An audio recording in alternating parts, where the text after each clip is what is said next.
dysphoria. So why do people have it?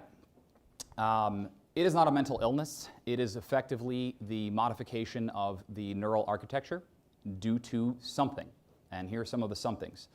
DES is diethylstilbestrol. It is a drug that was used basically back in like the 30s to 70s in the US, elsewhere in the world more. It's 600 times stronger than estrogen. It's a super potent estrogen. And if you give it to somebody, you do so because they had a miscarriage. And it was a wonder drug called Desplex, and we handed it out like candy because if a woman had a miscarriage, you gave them this, the next one carried a term. What do you think happens when you expose a male fetus to a super estrogen throughout the entire pregnancy? I don't know. We do. It's this. Congenital adrenal hyperplasia is a virilization disorder related to 17-beta hydroxylase, 21-hydroxylase deficiencies.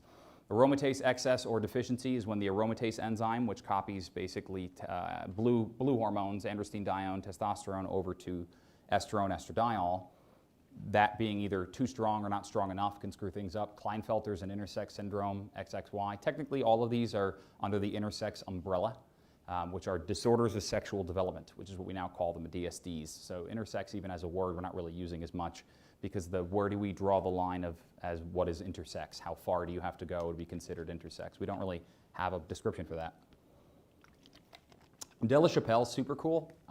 You're XX, but due to a freak thing that occurs at conception, the SRY gene from a Y chromosome gets copied over to you. And so despite being XX, you have a penis and testicles and look like me. But they're XX, and they're infertile. PCOS, everybody knows PCOS. Androgen insensitivity syndrome. So this is in the media right now because of a runner called Caster Semenya. She has partial androgen insensitivity syndrome. So Caster has a vagina and breasts and looks like a very masculine woman. She's XY. This condition, if you have it, and I've seen this personally once. I had a 17-year-old girl who came to me completely unrelated to my transgender clinic, was the daughter of one of my other patients who'd never had a period. She just didn't have one. And that was weird. So they sent me in and I was, all right, well, let's check you out. And I went to do the pap and she had no cervix. And I was like, okay, so this is either Müllerian agenesis or this. And when I karyotyped her, she was XY. It was not a fun diagnosis to give a young girl like that. What's really interesting is they're actually generally very attractive and ultra feminine. They're like the most feminine human you could possibly imagine because they have no functional testosterone ability whatsoever. No body hair, nothing. Prenatal exposure to estrogen, androgens, obviously. Psychological disorders, there is a strong association between autism spectrum and Asperger's and gender dysphoria. The CAG repeat sequence variance is pretty cool. So on the end of the testosterone receptor, just like how when you think about like trinucleotide repeat sequence diseases, the testosterone receptor is like AGTQ, AB, AG, AG, AT, AG, AT, you know, doing its thing. And then when you reach the end of the code for it, it goes CAG, CAG, CAG, CAG, CAG a certain number of times. The more number of times, the more resistant it is, like the binding ligand energy, the Ka changes to hold off testosterone. The shorter it is, the more sensitive. I have seen people who have completely normal labs. I have a patient that has completely normal androgen labs, assigned female at birth and has a full beard. Completely normal. This is the only explanation I can have for it, is their receptor is ultra sensitive to the effects of testosterone. And of course, neuroanatomical structural variants. I include abuse history in here because it was formerly the cause of why people are transgender. They must have been abused as a kid. I have one patient, one in 1,500 that reports this. They identify as non-binary. They were physically, sexually, and emotionally abused as a kid. And to them, the idea of identifying as female is vulnerable and weak. And so they use they, them pronouns, and they don't identify as male, they don't identify as female, they just identify as what we call an NB, or a non-binary person. Slang is ENBY, NB, if you see that written down. But basically I included in because it's a thing, I have seen it, like I have seen one case of what's called autogynephilia, which is where a patient sexualizes the idea of themselves as a woman, a male patient does, and then wants to transition for the sexual gratification aspect of it. I have seen it once in 6 years. So it is definitely not a common thing, but they do happen. Okay.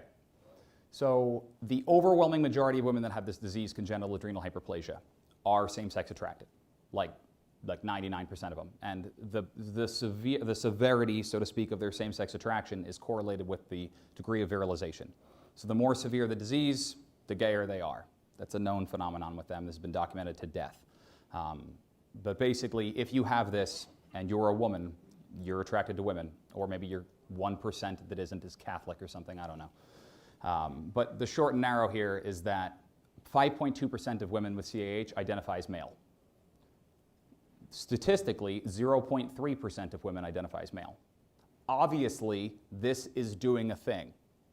We can clearly see that that is a thing. It's blatantly obvious. There's a direct correlate. Prenatal exposure to DES, which we already talked about, it was first noted in 1954, known as male pseudohermaphroditism. There you were seeing undescended testicles, hypospadias, and testicular feminization syndrome in boys. Then, of course, we started seeing archives of general psychiatry and other people doing about it, and then no one really cared because, you know, being gay at that time was not something people talked about. But when, you know, all the women started, the daughters of DES started getting vaginal clear cell adenocarcinoma, then all of a sudden they pulled it. But the reason I bring the DES up is I have a very interesting situation. So I have two patients that I just coincidentally had. They're both from the same area. They each decided to transition. So they came to me for the purposes of hormonal transitioning. They got a 23andMe done and discovered they had a sibling that they didn't know about. And they were like, oh my God. So they contacted each other and reached out. And the irony of this is that each of them was afraid to tell the other one, because they were, you know, brothers, that they had transitioned. They were so afraid that they had just gotten this sibling and that the sibling would be intolerant to the fact they were transgender, and then that would be it. Like that they finally found this person and then they wouldn't be there. The hilarity is that when one finally came out to the other one before they were going to meet, they're like, hey, just so you know, when I show up, I'm going to be wearing a dress. Because what they had seen for photographs prior to that was prior to them transitioning. The other person didn't reply. They didn't reply for like 24 hours, and my first patient was freaking out. And then finally when they replied, they were like, I didn't know how to respond to this, but I'm also transgender. So they went and they looked up some of their medical history, and they had found out mom had had multiple miscarriages beforehand. It was in the right time period for DES. One of the patients has hypospadias. It was like a whole thing. So it's really fascinating. It's just sheer coincidence down in Monroe. I had these two people who, one was given up for adoption and the other one was kept. That's how this panned out. Kind of wild. This is pretty much the most conclusive thing that I can use to point to bigotry and be like, you're wrong. When people are like, these people are mentally ill. I'm like, yep, here you go. No, they're not. They're not. Their brains are literally wired structurally to look like their preferred gender before the taking of any hormones whatsoever. So if I take a 18-year-old female who says, I identify as male, transgender man, and I scan his head in an MRI machine, the MRI machine will spit back to me, this is a male brain. We can actually do that. And we've been able to do this over and over again, starting at 2009 up to 2015 is the most recent time the study's been done. It's been repeated 4 times, same findings every single time. We structurally can see gender identity on neuroanatomy and neural architecture now. So, as I have said, this is definitely not a thing. And people are always like, these people are mentally ill, we should be treating them, you know, with therapy and helping them out. We can't do that. We've tried. Extensively attempted to use counseling and SSRIs and everything else to make these people feel better and you know, congruent with their gender, but it would be no different than basically telling someone who has red hair that we don't accept your red hair and you have to dye it, which is basically what they do in society until they come out. There's nothing they can do about it. They're stuck this way. Their neural architecture is wired this way. So the best that we can do for them in medicine is to at least make their external appearance congruent with how they feel about themselves. Secondary to that, taking the hormones actually gives them the sense of wellness that does not seem to come with the hormones they're other previously assigned. So what's really strange is not only just does giving them estrogen give them or testosterone in the body that they want, when they're on that hormone, depression and other psychiatric things go away. The patient feels more well, which is really neat because whenever I meet a new trans patient and they come in with severe depression and they want to transition, I never start an SSRI before I start hormones, because the overwhelming majority of them don't need it. Once they start hormones, the depression issue goes away.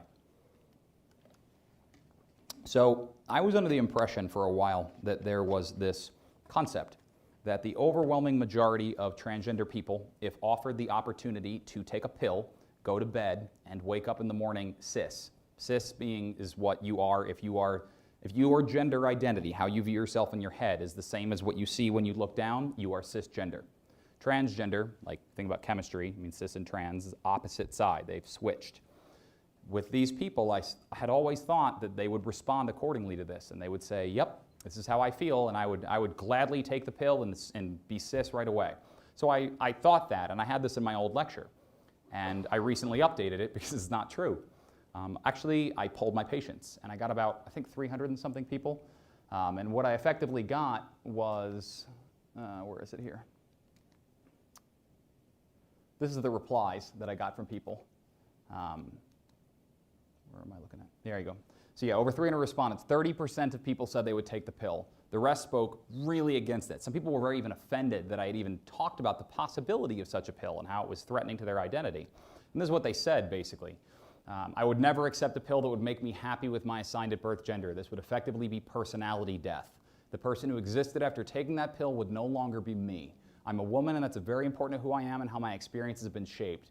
Now, if you offered me a magic, perfect, immediate transition button, I'd press that in a heartbeat. But the idea is this person viewed their identity, their gender identity, as core to who they were as a human being.